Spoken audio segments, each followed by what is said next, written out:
السلام عليكم ورحمة الله وبركاته. النهاردة إن شاء الله هنعرف الدولار الكندي. زي ما انتم شايفين قدامنا ال2 دولار كندي. العملة دي قديمة شوية، ال2 دولار مفيش منها إصدار جديد.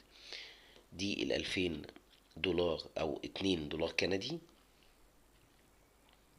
يتوسط العملة عصافير من النص. بعد كده عندنا ال5 دولار كندي.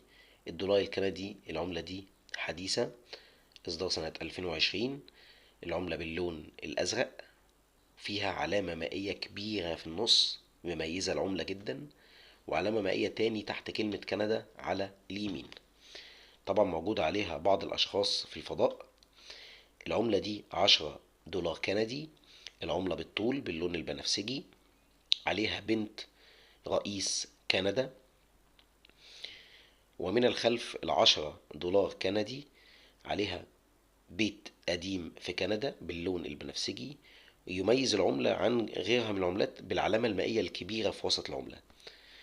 ال20 دولار كندي عليها الملكة إليزابيث الثانية زي ما انتم شايفين، وعلامة مائية كبيرة في النص فيها بعض الألوان.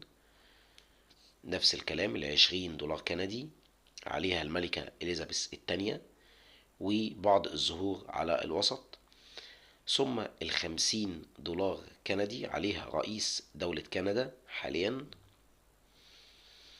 علامة مائية موجودة فيها بعض الألوان وشعار دولة كندا الورقة. ثم ال50 دولار كندي موجودة زي ما انتم شايفين دلوقتي، عليها علامة مائية كبيرة سوداء.